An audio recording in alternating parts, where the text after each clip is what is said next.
Hi hello guys, welcome by to ஆட்டநாயகன் sport channel. IPL 2024 CSK டீமோடைய fast bowling and batting unit எப்படி இருக்கு, யார் யார் இருக்காங்க, அவங்களுடைய ஸ்ட்ரென்த் என்னன்னு நம்ம வீடியோ அப்லோட் பண்ணியிருக்கோம். பார்க்கலன்னா டிஸ்கிரிப்ஷன் லிங்க் தரேன், போய் செக் பண்ணி பாருங்க. இந்த வீடியோல என்ன பார்க்க போறோம்னா, சிஎஸ்கே டீமோடைய ஐபிஎல் 2024 ஸ்பின்னிங் அட்டாக் எப்படி இருக்கு, யார் யார் இருக்காங்க, அவங்களுடைய ஸ்ட்ரென்த் என்னன்னு பார்க்க போறோம்.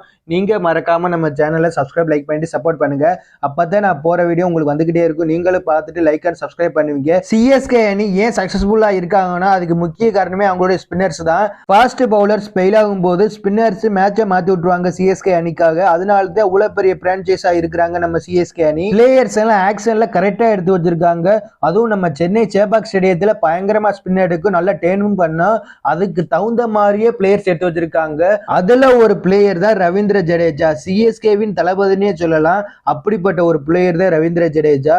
முக்கியமான நேரத்துல ஸ்பின் பவுலிங்க போட்டு மேட்சை மாத்தக்கூடிய ஒரு பிளேயர். போன சீசன் மட்டும் சிஎஸ்கே அணிக்காக சென்னை சேப்பாக் ஸ்டேடியத்துல மட்டும் ஒரு 13 விக்கெட் எடுத்திருந்தாப்புல. மொத்தமாவே 20 விக்கெட் எடுத்திருந்தாப்புல. போன சீசன் பயங்கரமான ஒரு ஃபார்ம்ல இருந்தாப்புல அஸ் அ பவுலரா. ஜடேஜாவோட ஸ்ட்ரென்த் என்னன்னு கேட்டீங்கன்னா, ஸ்பீடா போட்டு முடிச்சிருவாப்புல. 2 நிமிஷம் தான், பேட்ஸ்மேனை வெயிட்டே பண்ண விட மாட்டாப்புல. இப்ப வேற India versus England test series match நடந்துருக்கு. அதுல இன்னிங்ஸ் விக்கெட்டுக்கு மேல விக்கெட் எடுத்துக்கிறாப்புல ரவீந்திர ஜடேஜா. செம்ம ஃபார்ம்ல இருக்காப்புல. இது சிஎஸ்கே அணிக்கு செம்ம பிளஸ் அமைஞ்சிருக்கு. ரவீந்திர ஜடேஜா போன சீசன் சிஎஸ்கே அணிக்காக என்ன செஞ்சாப்லையோ இந்த சீசன் அதே செஞ்சாப்லைனா கரெக்டா இருக்கும். அடுத்து Mahesh Theekshana most experience பிளேயரான Mitchell சாண்டனரை உட்கார வச்சுட்டு தலதோனி மகேஷ் தீக்ஷனா மேல அவ்வளவு நம்பிக்கை வச்சு பிளேயிங் லெவல கொண்டு வந்தாப்புல. போன சீசன் ஃபுல் டோர்னமெண்ட் விளையாண்டாப்புல மகேஷ் தீக்ஷனா. ஒரு மிஸ்டி ஸ்பின்னர் வேற, டெத்லயும் பவுலிங் நல்லா போடுவாப்புல. அதே மாதிரி பவர் பிளேலையும் நல்லா பவுலிங் போடுவாப்புல. மிடில் ஓவர்ஸ்ல தேவைப்பட்ட நல்லா பவுலிங் போட்டு கொடுப்பாப்புல நம்ம மகேஷ் தீக்ஷனா. அதனாலதான் தலதோனி நம்பிக்கை வச்சு மகேஷ் தீக்ஷனாவை பிளேயிங் லெவல கொண்டு வந்தாப்புல. அந்த நம்பிக்கையை காப்பாத்தினாப்லன்னு கேட்டீங்கன்னா மகேஷ் தீக்ஷனா கிடையாது. போன சீசன் அஸ் அ ஃபீல்டராவே சொதப்பிட்டாப்புல. கேட்ச் விட்டுக்கிட்டே இருந்தாப்புல.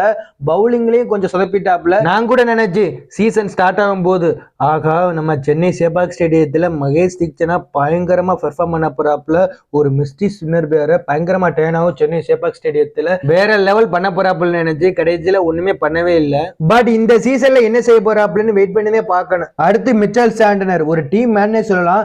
எப்பப்ப தேவையோ அப்பப்ப வந்து விக்கெட் எடுத்து கொடுப்பாப்புல. ஒரு லெஃப்ட் ஹேண்ட் ஸ்பின்னர் வேற. எப்படி ஸ்லோவா ஸ்பின் பண்ணணும், எப்படி டேர்ன் பண்ணணும்னு எல்லாமே தெரிஞ்சு வச்ச ஒரு பிளேயர் தான் மிச்சல் சாண்டனர். பட் போன சீசன் பிளேயிங் லெவல்ல அவ்வளவா சான்ஸே கிடைக்கல. இந்த சீசனாச்சும் கண்டிப்பா கிடைச்சே ஆகணும். நானா இருந்தா பிளேயிங் லெவல்ல கண்டிப்பா இடம் கொடுப்பேன். ஏன்னா ஒரு பெர்ஃபெக்டான ஒரு பிளேயர் மிச்சல் சாண்டனர். எப்படி வேணாலும் மேட்சை மாத்தி கொடுப்பாப்புல சான்ஸ் கிடைச்சா. சிஎஸ்கே அணிக்காக 15 மேட்ச் விளையாண்டு 13 விக்கெட் எடுத்து கொடுத்திருக்காப்புல. கிடைக்கிற வாய்ப்பை கரெக்டா யூஸ் பண்ணக்கூடிய ஒரு பிளேயர் மிச்சல் சாண்டனர். கண்டிப்பா இந்த சீசன் பிளேயிங் லெவல்ல கொண்டு வந்து ஆகணும். அடுத்து மோயின் அலி. போன சீசன் பார்ட் டைம் ஸ்பின்னரா தான் யூஸ் பண்ணிக்கிருந்தாங்க சிஎஸ்கே அணி. போன சீசன் ஒழுங்காவே பெர்ஃபார்ம் பண்ணலே சொல்லலாம் நம்ம மோயின் அலி. அதனாலதான் பார்ட் டைம் ஸ்பின்னரா யூஸ் பண்ணிக்கிருந்தாங்க சிஎஸ்கே அணி. ஒரே ஒரு மேட்ச்ல மட்டும்தான் பயங்கரமா பெர்ஃபார்ம் பண்ணியிருந்தாப்புல. லக்னோ சூப்பர் ஜெயின்ட்க்கு அகைன்ஸ்டா 4 விக்கெட் எடுத்திருந்தாப்புல. பட் அந்த மேட்சுக்கு அப்புறம் ஒழுங்காவே பெர்ஃபார்ம் பண்ணலே சொல்லலாம். அதனாலதான் சிஎஸ்கே அணி பார்ட் டைம் ஸ்பின்னரா யூஸ் பண்ணிக்கிருந்தது. பட் ஆனா இந்த சீசன் எனக்கு என்னமோ தோணுது பயங்கரமா பவுலிங் பண்ண போறாப்புல சென்னை சேப்பாக் ஸ்டேடியத்துல. போன சீசன் பண்ணாத இந்த சீசன் பண்ணிடுவாப்புலன்னு எனக்கு தோணுது. இப்ப செம்ம ஃபார்ம்ல இருக்காப்புல. எஸ்ஏ T20 பவர் பிளேயர்லாம் விக்கெட் எடுத்துக்கிருக்காப்புல. அதுவும் மொத ஓவர் போட்டு. அதை விட இப்போ ஒரு T20 லீக் நடந்துருக்கு. அதுல ஹட்ரிக் விக்கெட் எடுத்திருக்காப்புல. பயங்கரமான ஒரு ஃபார்ம்ல இருக்கிறாப்புல மோயின் அலி. மோயின் அலியோட ஸ்ட்ரென்த்தே என்னன்னு கேட்டீங்கன்னா, முக்கியமான நேரத்துல விக்கெட் எடுத்து கொடுத்துருவாப்புல. மேட்சை மாத்தி கொடுத்துருவாப்புல. அதனாலதான் இங்கிலாந்து டீமுக்கே ஒரு பெஸ்ட் ஸ்பின்னரா இருக்காப்புல நம்ம மோயின் அலி. அடுத்து நிஷாந்த் சுந்து ஒரு லெஃப்ட் ஆர்ம் ஆஃப் ஸ்பின்னர். பயங்கரமா பவுலிங் பண்ணக்கூடிய ஒரு பிளேயர். முக்கியமான நேரத்துல விக்கெட் எடுக்கக்கூடிய பிளேயர். டொமஸ்டிக்ல பெர்ஃபார்ம் பண்ணிக்கிட்டே இருக்காப்புல. அஸ் அ பேட்ஸ்மேனாவும் அஸ் அ பவுலராவும் பயங்கரமா பெர்ஃபார்ம் பண்ணிருக்காப்புல. ஃபியூச்சர்ல சிஎஸ்கே அணிக்காக பயங்கரமா விளையாடக்கூடிய ஒரு பிளேயரா இருக்காப்புல நிஷாந்த் சுந்து. பட் இந்த சீசன்ல பிளேயிங் லெவல்ல இடம் கிடைக்குமான்னு கேட்டீங்கன்னா கிடையாது. மேபி சிஎஸ்கே அணி யோசிச்சா பிளேயிங் லெவல்ல நிஷாந்த் சுந்து எதிர்பார்க்கலாம். அடுத்து Ajay Mandal, Ravindra Jadeja and Mitchell Santner. உங்க ரெண்டு பேருக்கும் ஒரு பேக்கப் பிளேயரா தான் இருக்க போறாப்புல இந்த சீசன். போன சீசனே அதை தான் பண்ணிக்கிறாப்புல, இந்த சீசன் அதை தான் பண்ண போறாப்புல. பிளேயிங் லெவல்ல சான்ஸ் கிடைக்கிறது ரொம்ப கஷ்டம் அஜய் மெண்டலுக்கு. மேபி சிஎஸ்கே டீம் யோசிச்சா ஃபியூச்சர்ல வேணா யூஸ் பண்றதுக்கு அதிக வாய்ப்பு இருக்கு. அடுத்து பிரசாந்த் சோலாங்கி, எனக்கு பிடிச்ச ஒரு பிளேயர்னா பிரசாந்த் சோலாங்கினே சொல்லலாம். டொமஸ்டிக்ல மும்பை அணிக்காக பயங்கரமா பெர்ஃபார்ம் பண்ணிருக்காப்புல. அதை பார்த்துட்டு தான் சிஎஸ்கே அணி ஸ்கவுட் பண்ணி எடுத்திருக்காங்க. ஐபிஎல் 2022ல ராஜஸ்தான் ராயல்ஸ்க்கு அகைன்ஸ்டாவும் குஜராத் டைட்டன்ஸ்க்கு அகைன்ஸ்டாவும் பிளேயிங் லெவல்ல இடம் கிடைச்சிச்சு. அதுல 2 விக்கெட் தான் எடுத்திருந்தாப்புல. அதுக்கப்புறம் பிளேயிங் லெவல்ல இடமே கிடைக்கல.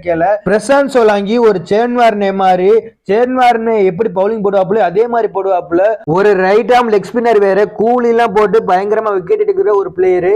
கண்டிப்பா இந்த சீசன் பிளேயிங் லெவல்ல இடம் கிடைச்சா வேற லெவல்ல இருக்கும் பிரசாந்த் சோலாங்கி. அடுத்து ரச்சின் ரவீந்திரா, சிஎஸ்கே அணி இந்த சீசன்ல யாருமே எதிர்பார்க்காத நேரத்துல 1.8 crores கொடுத்து எடுத்துட்டாங்க. வேர்ல்டு கப் 2023ல பயங்கரமான ஒரு ஃபார்ம்ல இருந்தாப்புல. அஸ் அ பேட்ஸ்மேனாவும் அஸ் அ பவுலராகவும் முக்கியமான நேரத்துல விக்கெட் எல்லாம் எடுத்து கொடுத்திருக்காப்புல ரச்சின் ரவீந்திரா அவங்க டீமுக்கு.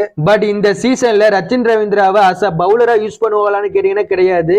ஏன்னா Ravindra Jadeja and Mitchell Santner இவங்க 2 பேர் இருக்கிறதுனால யூஸ் பண்றதுக்கு அதிக வாய்ப்பே கிடையாது. அவ்வளவுதான் நண்பா, இந்த சீசன்ல சிஎஸ்கே அணிக்காக இந்த 8 பேர் தான் ஸ்பின்னர்ஸா இருக்க போறாங்க. சரி ஓகே நண்பா, இனிமே நம்ம சேனல்ல வீடியோ முடியறப்ப கொஸ்டின் கேட்க போறோம். அதுக்கு யார் கரெக்டா ஆன்சர் பண்றான்னு பாத்துடலாம்.